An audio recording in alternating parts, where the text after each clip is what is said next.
بسم اللہ الرحمن الرحیم۔ السلام علیکم دوستو، آج ہم اس ویڈیو میں نیشنل سیونگ کے پرائز بانڈز کو ڈسکس کریں گے اور انشاءاللہ آنے والی ویڈیوز میں نیشنل سیونگ کی جو اور بچت کی اسکیمیں ہیں ان کو تفصیل سے ڈسکس کریں گے، کیونکہ آج ہمارا ٹاپک پرائز بانڈ کا ہے یا انعامی بانڈز کا ہے، تو چلیں اس کو تفصیل سے ڈسکس کرتے ہیں۔ نیشنل سیونگ مختلف مالیت کے مختلف پرائز بانڈ جاری کرتا ہے۔ سب سے پہلے اگر ہم ان کی تفصیل دیکھیں تو سب سے پہلے ہمارے پاس ایک آتا ہے 100 روپے والا پرائز بانڈ ہے، پھر 200 والا، پھر 750 والا، پھر 1500 والا، پھر 7500 والا، پھر 15000 والا، پھر 25000 والا، اور سب سے آخر پہ اور بڑا بانڈ جسے پریمیم پرائز بانڈ بھی کہا جاتا ہے وہ 40000 والا بانڈ ہے۔ اب ان کی انعامات کی تفصیل کچھ اس طرح ہے کہ جو پہلا پرائز ہے وہ ہمیشہ ایک ہی ہوتا ہے، یہ جو میں نے نمبر لکھے ہیں یہ ان کی نمبر ہیں کہ کتنے انعامات ہوتے ہیں۔ دوسرا پرائز جو ہوتا ہے یا دوسرا انعام جو ہوتا ہے وہ عموماً تین ہوتا ہے، تین خوش نصیبوں کو دیا جاتا ہے، لیکن صرف ایک بانڈ جو 200 والا پرائز بانڈ ہے اس میں یہ تعداد 5 کی ہے، اور اس کے علاوہ جو تفصیل ہے وہ تیسرا بانڈ وہ زیادہ لوگوں کو ملتا ہے اور اس کی انعامی رقم تھوڑی سی کم ہوتی ہے، جیسے کہ 100 روپے والے پرائز بانڈ 1199 لوگوں کو ملتا ہے۔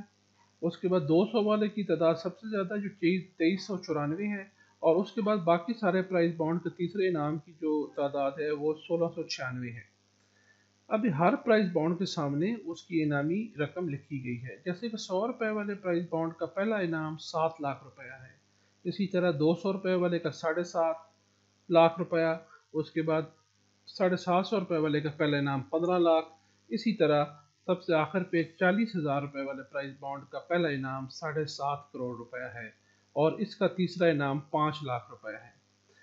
ایک اور چیز جو میں دروازے کرتا چلوں کہ جو پرائز بانڈ کو چاہے وہ 1000 روپے والا ہو یا 7.5 کروڑ روپے والا ہو، اس پہ گورنمنٹ انکم ٹیکس کاٹتی ہے۔ انکم ٹیکس اس کی دو اقسام ہیں، ایک ہے فائلر کے لیے اور ایک ہے نان فائلر کے لیے۔ جو فائلر آدمی ہوگا اس کی جو انکم ٹیکس کٹے گا وہ 15% کے حساب سے کٹے گا، اور جیسے 15% کے حساب سے کٹے گا، اگر فار ایگزامپل یا مثال کے طور پر آپ کا 100 روپے کا انعام نکلتا ہے تو 100 روپے کے اندر سے 15 روپے کٹ جائیں گے، اور اگر آپ کا 15 روپے کٹ دیں گے اور آپ کو 85 روپے ملیں گے انعام کی صورت میں۔ اگر آپ فائلر نہیں ہیں، آپ نان فائلر ہیں، تو پھر آپ کا جو ٹیکس کٹے گا وہ 30% کٹے گا۔ مثال کے طور پر اگر آپ کا 100 روپے کا انعام نکلتا ہے تو اس پہ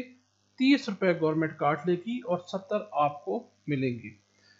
اب سوال پیدا ہوتا ہے کہ اس پہ گورنمنٹ کوئی پروفٹ بھی دیتی ہے کہ اگر آپ 5 7 یا 10 لاکھ روپے کی یا اس سے زیادہ کے پروفٹ رکھتا ہے تو اس پہ آپ کو پروفٹ بھی ملتا ہے یا نہیں ملتا؟ تو اس میں صرف ایک جو پرائز بانڈ ہے یہ 40,000 روپے والا، 40,000 کا اگر پرائز بانڈ دیتے ہیں تو گورنمنٹ اس کے ریٹس چینج کرتی رہتی ہے۔ آج کل میرے خیال میں 3% ایک سال کا آپ کو اس کے اوپر پروفٹ ملتا ہے، باقی جو انعامات ہیں ان پہ پروفٹ نہیں ملتا۔ اور دوسری اس میں ایک اور سوال پیدا ہوتا ہے کہ اس کی قرندازی کب ہوتی ہے؟ ان سارے پرائز بانڈوں کی قرندازی ہر 4 مہینے بعد کی جاتی ہے، یعنی سال میں اس کی 4 قرندازیاں کی جاتی ہیں۔ سب سے پہلے اگر آپ دیکھیں تو یہ میرے پاس جو میں نے چارٹ بنایا ہے، یہ چارٹ کیونکہ ابھی اگست کا مہینہ چل رہا ہے تو اگست کے مہینے سے لے کر دسمبر کے مہینے تک ہے۔ اب ہر قرندازی جو ہے تقریباً 4 ماہ کے بعد ہوتی ہے، یعنی 4 مہینے کا پیریڈ ہوتا ہے۔ سال میں اس کی